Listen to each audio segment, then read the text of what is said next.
Before we start the episode, we wanted to tell you about some of the things you can do to support Accentricity. Keeping the podcast online and available for free costs a little bit of money, so from time to time we need to think about how we fund it. To help with this, we've asked Glasgow-based artist Kat Ingle to design our first Accentricity t-shirt. You can find them by following the link in the episode description or by going to the Accentricity website. If you'd rather support the podcast in another way, you'll also find links to our Patreon and Steady subscription pages and a link for making one-off donations. And if you don't have any cash to spare, you can support us by telling a friend about the podcast, by posting about it on social media, or by leaving a review on the podcast streaming service that you use. All of these things are also massively helpful.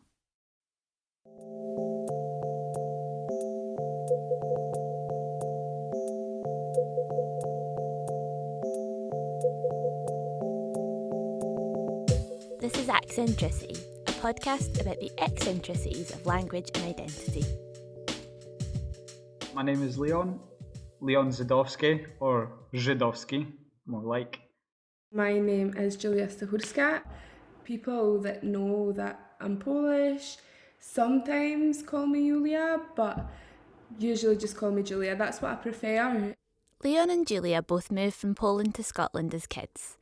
Leon was 5 when he moved and Julia was 7. I remember on my first day when I didn't want to leave my mum's arms because I didn't want to go.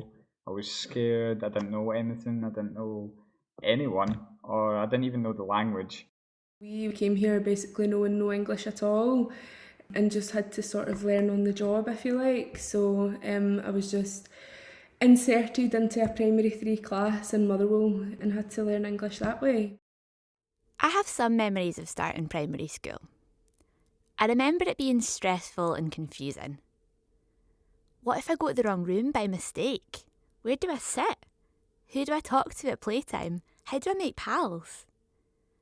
Imagine trying to do all that, but in a brand new country and in an entirely new language. Where do you even begin? I made a friend in primary 1 who was also Polish, so we kind of stuck together.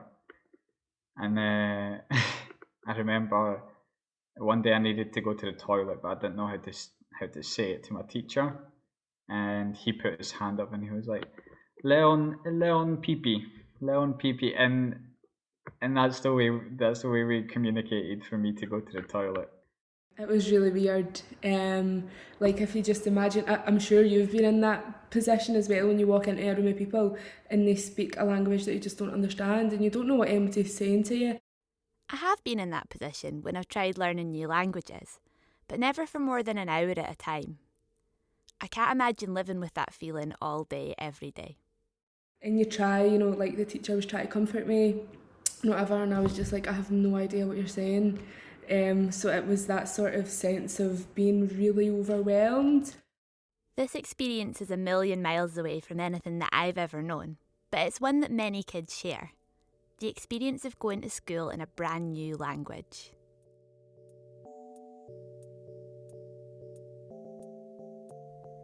This episode is about some of the findings from my PhD research, where I worked with a group of kids who'd moved from Poland to Scotland and learned about their linguistic and social experiences in school. When I started the research in 2014, the kids that I worked with were between the ages of 11 and 15, so they're now between 17 and 21. When people take part in research like this, it's standard practice to keep their real identities private, so you won't hear their voices in this episode. Instead, I've recruited the help of Leon and Julia, 2 people of the same age group and with very similar experiences. So my dad was working abroad in Scotland, and my mum decided that family should be together. So we decided to all move to Scotland when I was just still in nursery. So I can vaguely remember my parents speaking on the phone and them, arguing a little bit because this is a huge decision. Moving to a new country is hard, and it's not a decision that anyone takes lightly. We had to move because of my dad not really being up to the mark. It was a case of domestic abuse, which we speak about quite openly, and it was a necessary move. Learning the new language before moving is often not possible. Luckily, young kids are often able to pick up new languages much faster than adults. I was speaking to my mum before I hopped on here, and she was like, I think you learned English in like 3 to 4 months. I was like, oh, that's great. So I do remember the first couple of weeks being really difficult, but I just had to pick English up because it was the only way I was going to move forward. So I did, and just had to roll with it. At the beginning, I have a video of me when I was, I think, 6, and I just stole my sister's camera and I was recording a video. I remember being behind the camera and showing my sister's room from this little boy perspective. It's so funny. And I'm trying to talk English. And I'm saying like, Osikama, and I'm trying to say words that I don't even know what I'm saying.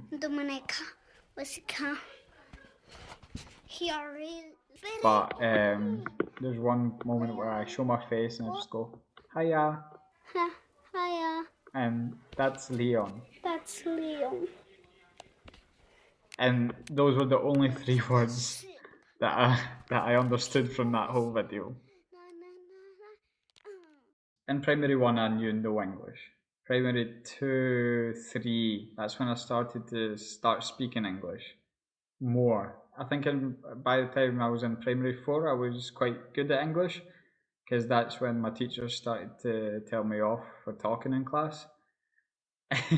It was funny because my mum, it was a parents' evening, and she was talking to one of my teachers, and it was the first year of primary 4. My mum was so proud of me that I was speaking while the teacher was speaking, because I was trying to make friends, trying to express my feelings, but obviously I never had enough time during breaks. I always wanted to talk.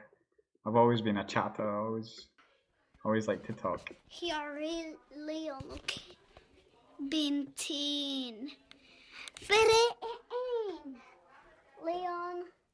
I was never really in a group. I was always moving from one friend group to another friend group, and I was always speaking with everyone.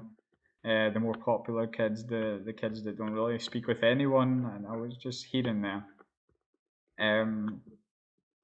So I feel like that might have been also because of the early days, as I was caged in, couldn't speak with anyone for the first 3 years. When you're a kid arriving in Scotland and starting school, there's a lot to learn. There's pressure to learn to use the kind of standard English that you find in textbooks.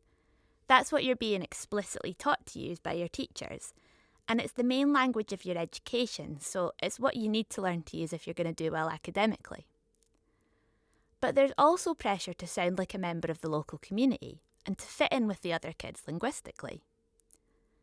This means, for example, learning that to answer in the affirmative, you can say yes, the standard English word, but you can also say I, the Scots word.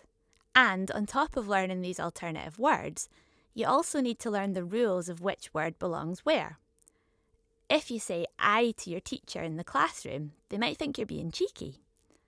But if you stick with yes all the time, even in the playground, you could be marking yourself out as an outsider, or even coming across as unfriendly. They'd say I, and they'd be like, yes. Or no. They'd be like, no. Like Doug instead of dog, or Wayne instead of child or kid. I'm not doing that. I'm not doing that.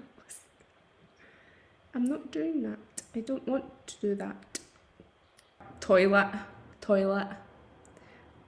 People got corrected for saying toilet. They're like, toilet. It's like, it's a toilet, come on.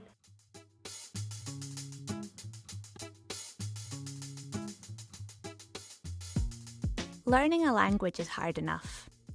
Negotiating the complicated social landscape of school is hard enough.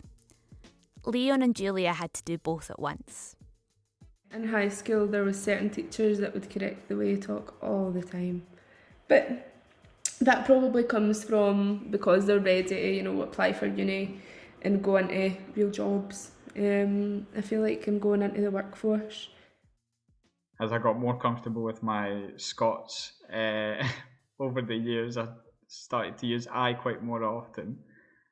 And obviously, depending on the teacher, but during class, mostly formal. If it was a really nice teacher of mine, one that I can play with or like have a chat with or just make fun of sometimes, we'd definitely just talk informally. But most teachers, it was formal, yes, some, and informal, aye. Leon and Julia had to learn the linguistic rules of English, what order the words come in a sentence, how we mark the different tenses.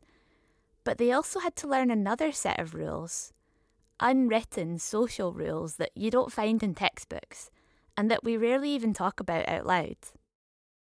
I think it's something that you're not aware of when you're learning the language. It's just something that you kind of grow into and don't really think about it, but you're kind of just there for the journey, and along the way you kind of learn it. I remember one thing very vividly. Still when I was in primary 3, don't know how this happened. But it's going to the teacher to, how in primary school you used to go line up at the teacher's desk for them to mark your work.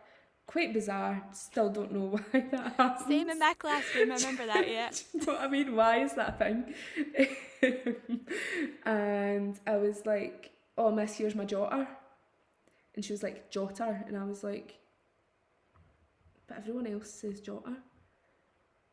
And that's stuck in my head since, because that was probably the first experience of me using a more Scottish accent, or wouldn't say, is jotter a Scots word? Probably not, but I said jotter, not jotter, and she was correcting me, and I was like, oh, have I done something wrong? Have I learned a word wrong?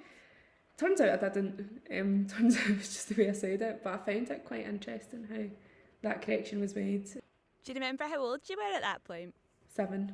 7, so that was when you'd really just arrived from Poland. Yep, it was a couple of months in. I know it was primary 3 because I remember the teacher reflecting on it. It's really quite bizarre. Well, not bizarre, but really interesting that I picked up words with a Scots accent straight away. If you've not heard the word before, a jotter is an exercise book that you write in school. Or a jotter. I can pronounce it as jotter with a T in the middle, or as jotter with a glottal stop in the middle. So we'll get back to Julia and Leon's stories in just a minute. But first I'm going to hit pause and give you a little mini lecture about the linguistics of the glottal stop.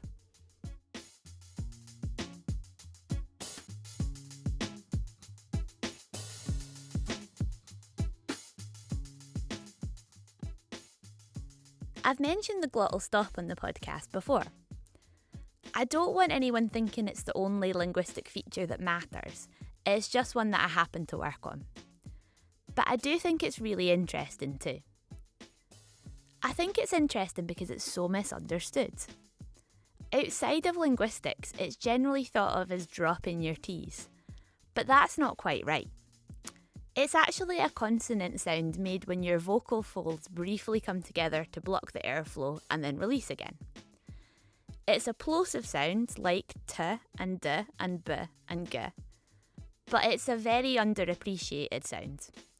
We don't have a letter for it in the alphabet, and we mostly only pay attention to it when we're telling kids that they shouldn't use it, that it should be jotter, not jotter. When we're not complaining about it, we tend to just ignore it. The glottal stop shows up across the UK in all varieties of English and Scots, although some more than others. There's a pretty complicated pattern determining where it can and can't show up. You can say jotter instead of jotter, or right now instead of right now, but you can't say ache instead of take or eiger instead of tiger. You probably won't get guitar instead of guitar, and depending on your particular local variety, you might not be able to say tattoo or sometimes, although sometimes you might. And I'm focusing on the places where it replaces t sounds, but it can show up in other parts of our speech as well. If you're a glottal stop user, you can have some fun playing around and seeing where yours show up. Once you start looking at patterns like these, it doesn't really look like lazy people are just dropping their T's because they can't be bothered to say them properly. It looks a bit more complicated than that. I think that the glottal stop plays a more important role in our lives than we usually give it credit for. Because when we look closely at when people do use the glottal stop, we quite often see social patterns starting to emerge, where people will use a glottal stop in quite subtle and interesting ways to communicate something about who they are, or to align with what's expected of them in certain situations, or to bring their speech patterns closer to the speech patterns of someone they're talking to. If you are a glottal stop user, and you've probably clocked by now that I am, think about when you're more likely to say letter or water, and when you're more likely to say letter and water. You're probably using your glottal stop to do important identity work, but most of the time this is probably subconscious. Now that I've pointed it out to you, you won't be able to stop thinking about it all day, so you're welcome.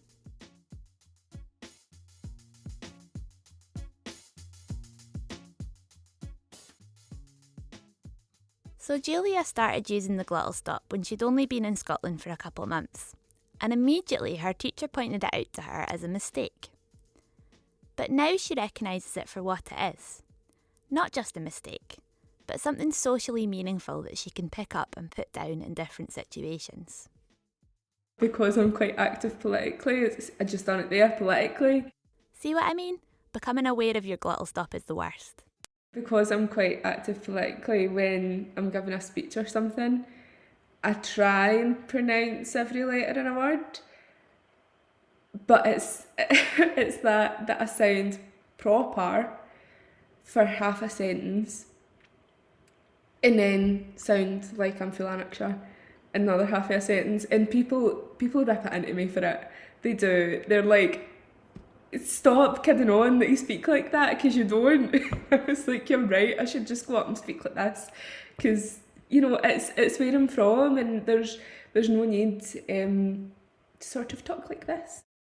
When I went for a job interview in Scotland, I said Scotland right now. It's something that I don't really think about. It just sometimes happens, yeah. Sorry, Leon.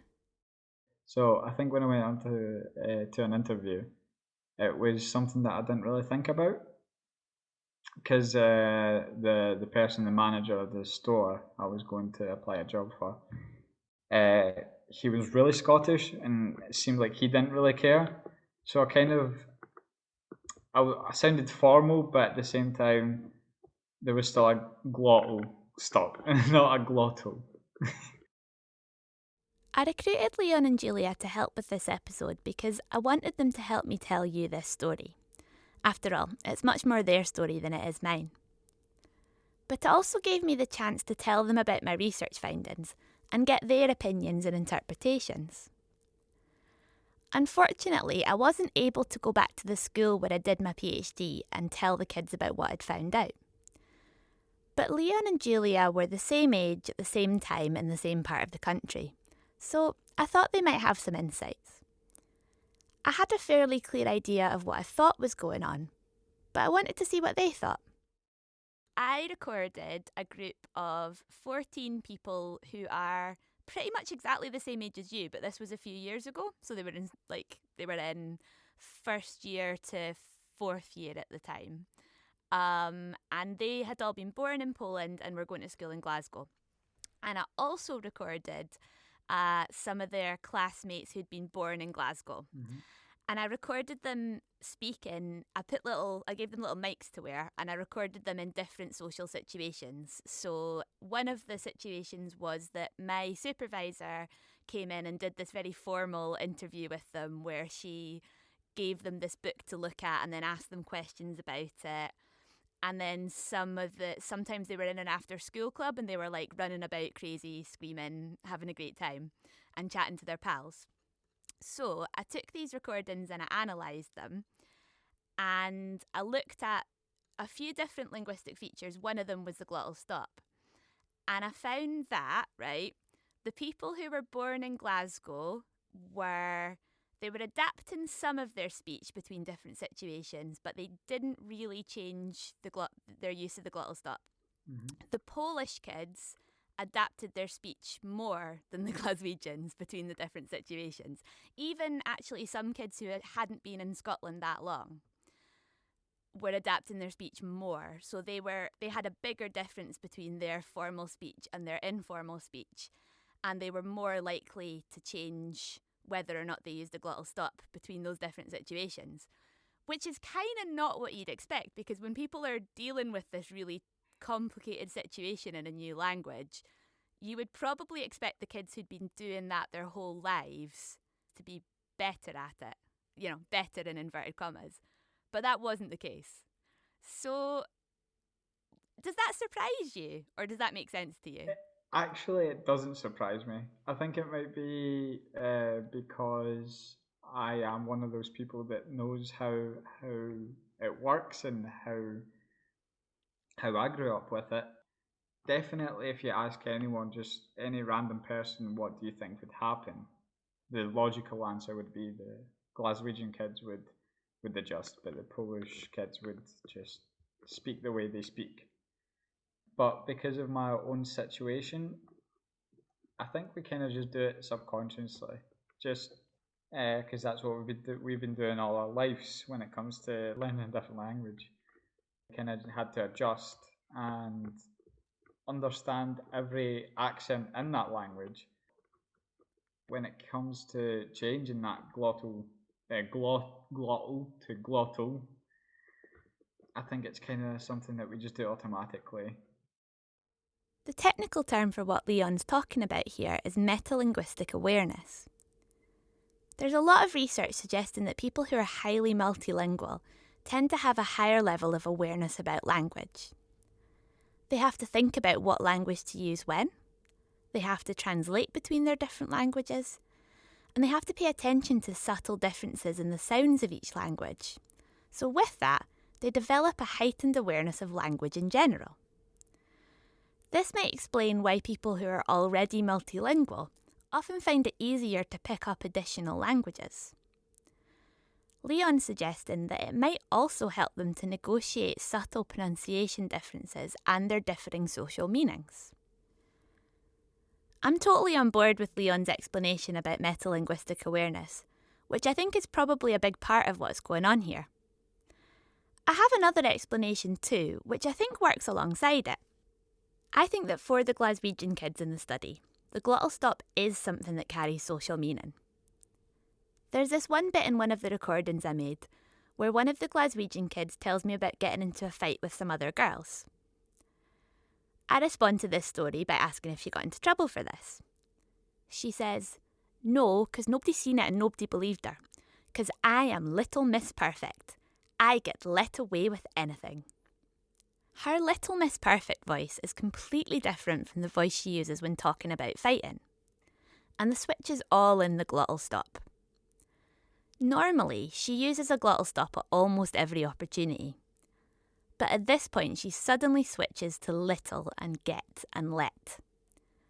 It seems obvious to me as a listener that for her, using t in little is a way of playing a character, a teacher's pet, who follows the rules, both the social ones and the linguistic ones.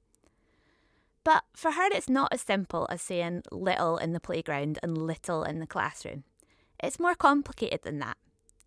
She can exploit the potential social meaning of little and little to play different characters, and she can do it no matter what social situation she's in. For her, little isn't just for the classroom. So I think that the Polish kids might be picking up on the glottal stop and the social meaning that exists in their new community, and then applying this social meaning in a more simplified way. I think they're picking up on the fact that saying little instead of little has social meanings to do with classrooms, teachers, being good and following the rules. And then they're subconsciously thinking something along the lines of, okay, so little is for the classroom and little is for the playground. For the Glaswegian kids who've grown up with this language, they can afford to be a bit more playful and flexible. They can use the glottal stop to put on different characters. For people who are in the process of learning this language, they need to find safety and structure. So, essentially, I'm suggesting that the Polish kids are playing it safe. But if that's the case, then it's worth asking why playing it safe is so important to them. When we search for safety, it's usually because we feel threatened in some way. I just really find it interesting how, like, kids from abroad that have came from other countries, obviously you included Polish kids in your research, feel the need to adapt. I just find that really quite fascinating actually, but unsurprising at all. Yeah. When you live in the community you were born in, your social position is that bit more secure than if you're a newcomer. A few of the Polish kids I worked with told me that speaking Polish and having a foreign accent are common sources of bullying at the school. Blending in socially means blending in linguistically, and blending in is vital. Heightened pressure to align with different linguistic expectations in different situations might be what's led to the heightened pattern we see in the Polish kids' speech. The Glaswegian kids, they just don't have to worry as much.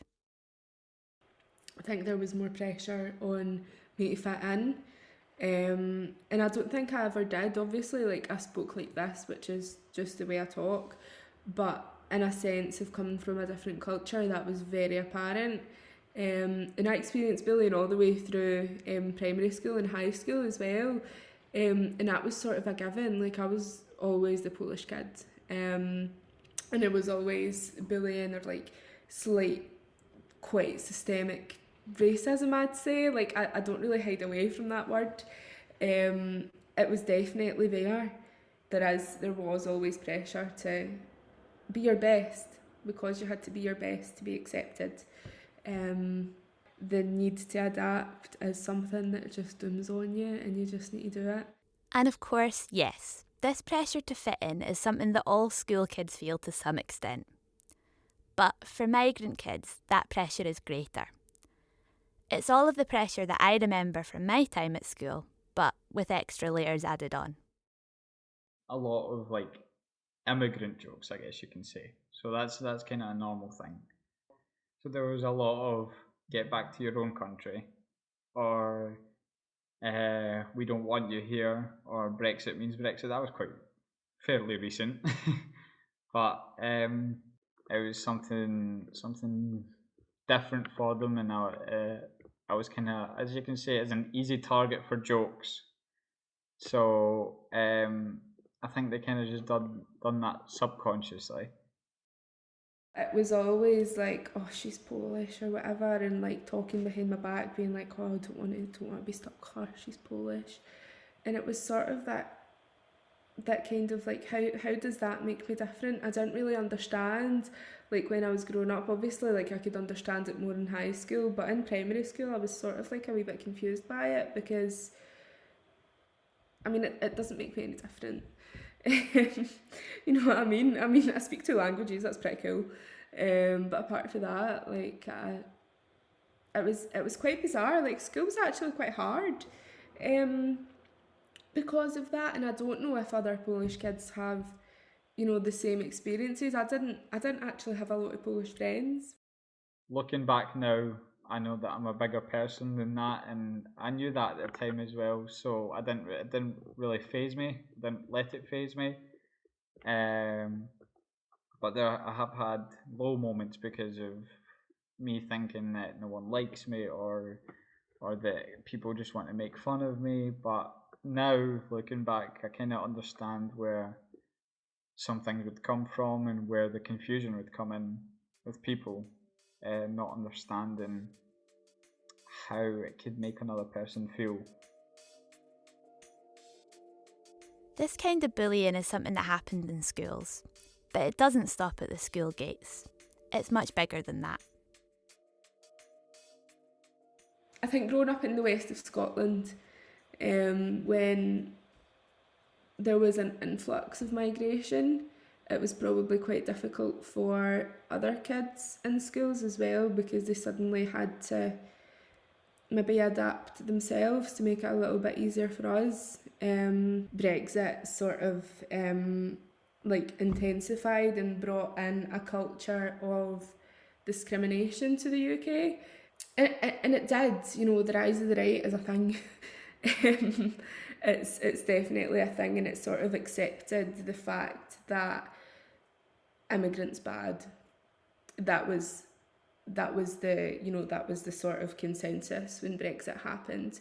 The full agenda of stopping migration with Brexit became so ingrained in communities where I found when I was speaking Polish on the street, people would just look at me and I'm like, why are you doing that? Where I could turn around and just speak as I was one of them instantly. For people like Leon and Julia and the kids I did my research with, it seems like language can be another source of pressure and another way to show that you're playing along. Having a different accent to the other kids can single you out. It can make you visible and make you an easy target for bullying. So you have to be careful with your language. You have to conform to the linguistic expectations of the classroom and the playground, your teachers and your peers, working that bit harder, making sure to be your best at all times. So that surprising finding, that the Polish kids adapt their speech to different social contexts more than their Glaswegian classmates do, maybe it isn't so surprising after all.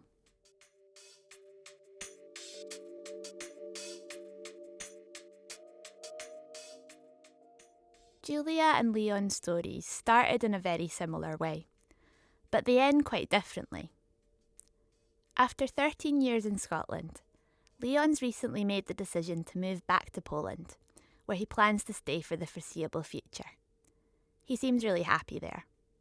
I kind of just want to be myself, and Poland is one place that I feel I can do that. Kind of feel like I can do me here, and not really think about what other people think of me or if someone's judging me or not. I think, I'm not sure why. I'm not sure. Maybe it's people that I grew up with or people that I used to hang out with. Maybe that has something to do with it. Or maybe it's just feeling safer or more at home in one or the other country. Julia's feet are firmly planted in Scotland. She's become involved in Scottish politics and is beginning to shape the future of what is now her country. But she's still very much Polish too.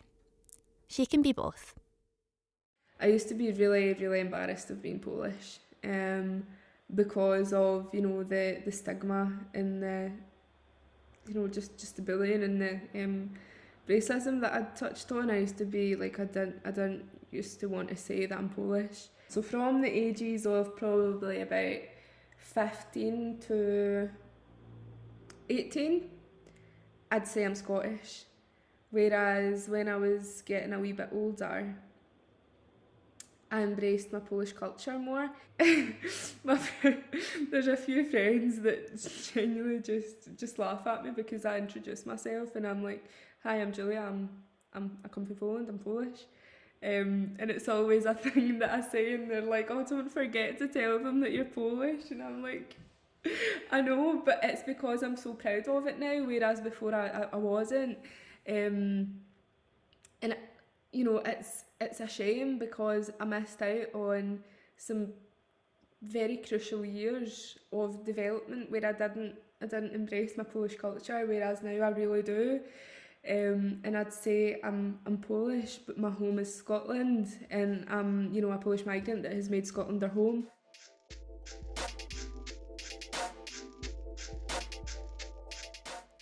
I'm incredibly grateful to Julia and Leon for being so generous and open, and for being willing to talk to a complete stranger about things that are not easy to talk about.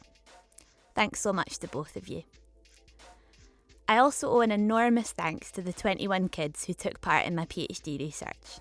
You were excellent, and I had such a good time working with you. Thanks also to everyone else who helped make the research happen. The teachers at the school, the Glasgow EAL service, the people who helped with the after-school club, the transcription team, and of course my supervisors, Professor Jennifer Smith, Professor Evelyn Arispe, Dr. Clara Cohen, and Professor Jane Stewart-Smith. Thanks to John McDermott for editing, to Seb Philp for the music, and to Martha Ryan for the admin.